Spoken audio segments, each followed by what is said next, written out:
بسم اللہ الرحمن الرحیم۔ طیب اردوغان 2003 سے لے کر اب تک ترکی پر حکومت جمائے ہوئے ہیں۔ فحاشی و بدعنوانی سے نکال کر وہ ترکی کو ایک مضبوط اسلامی ملک بناتے جا رہے ہیں۔ ترکی میں 1299 سے لے کر 1923 تک اسلامی قانون چلتا رہا۔ خلافت عثمانیہ نے بڑی طاقت کے طور پر کافی دیر تک اپنا راج ترکی پر جمائے رکھا، اس لیے ترکی کو خلافت عثمانیہ کے نام سے بھی جانا جاتا ہے۔ خلافت عثمانیہ کی حکومت اتنی بڑی تھی کہ جب خلافت عثمانیہ کا دور ختم ہوا تو اس سے بے شمار ملکوں نے جنم لیا، جن کے نام آرمینیا، عراق، شام، ایران، اردن، فلسطین، بلغاریہ، یونان، مکہ، مصر ہیں، اور اس کے بعد تقریباً اب تک 40 ملک وجود میں آ چکے ہیں۔ خلافت عثمانیہ، جس کو ہم انگریزی میں دی گریٹ اوٹومن امپائر کہتے ہیں، جب سے خلافت عثمانیہ کی حکومت ختم ہوئی تو ترکی کو ایسا ملک بنا دیا گیا جس میں لوگوں کو آزاد زندگی گزارنے کا حق تھا،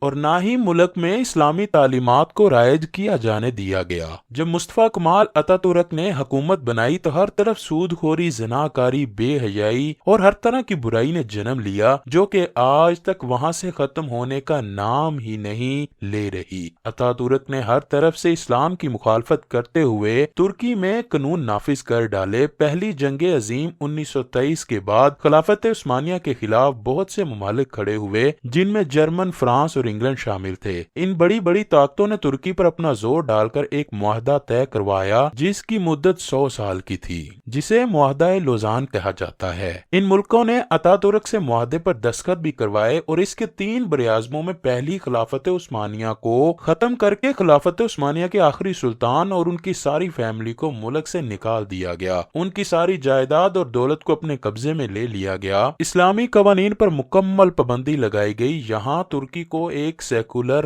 ملک بنا دیا گیا، جبکہ معاہدے میں یہ بھی لکھا ہوا تھا کہ ترکی 100 سال تک نہ تو اپنے ملک سے تیل نکال سکتا ہے اور نہ ہی یہاں سے گزرنے والے بحری جہازوں سے ٹیکس وصول کر سکتا ہے، اور لوگ ترکی کے سمندروں سے جہازوں کے ذریعے ایشیا اور یورپ کے ممالک میں آمد و رفت مفت میں کر سکتے ہیں۔ یہی وجہ ہے کہ ترکی آج تک بے شمار مسئلوں سے دوچار رہا اور اپنی معیشت کو بحال نہ کر سکا۔ اس معاہدے کی وجہ سے ترکی اپنے ملک سے تیل نہیں نکالتا اور نہ ہی سمندری جہازوں سے ٹیکس وصول کرتا ہے۔ اس طرح ترکی کے معاشی حالات دن بدن نیچے آ رہے ہیں۔ اب یورپ اور دنیا کے بڑے بڑے ملکوں کی نیندیں اڑی ہوئی ہیں، کیونکہ 2023 آ چکا ہے اور ترکی خود مختار ہونے کی طرف جانے والا ہے۔ پیارے بھائیوں، ہم دیکھ رہے ہیں کہ ترکی کے صدر اسلامی ملکوں سے بے پناہ محبت کرتے ہیں۔ اردوغان اپنی پوری طاقت لگا کے ترکی میں اسلامی قوانین نافذ کر چکے ہیں۔ اردوغان مسلمانوں سے بے حد پیار کرتے ہیں اور ترکی میں اسلامی قانون کے مطابق زندگی بسر کرنے پر زور دیا جانے لگا ہے۔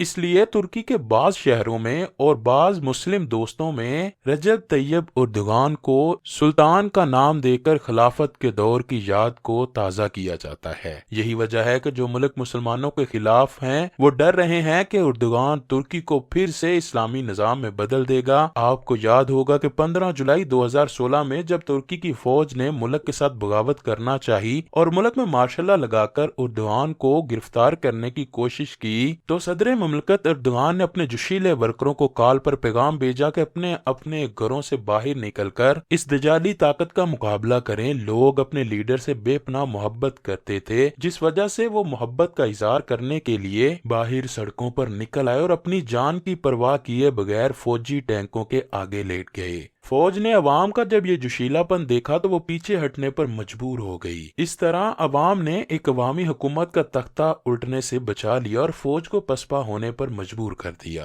اس طرح عوام نے فوج کو پسپا کر کے اپنے لیڈر کے ساتھ محبت کی مثال قائم کر دی۔ ناظرین گرامی، بہت سی بڑی بڑی طاقتیں ترکی کے لیے سازشیں رچتی آئی ہیں اور سازشیں بنا بھی رہی ہیں، لیکن ترکی کا کچھ نہیں بگاڑا جا سکا۔ یہی وجہ ہے کہ آج بھی مسلمانوں کی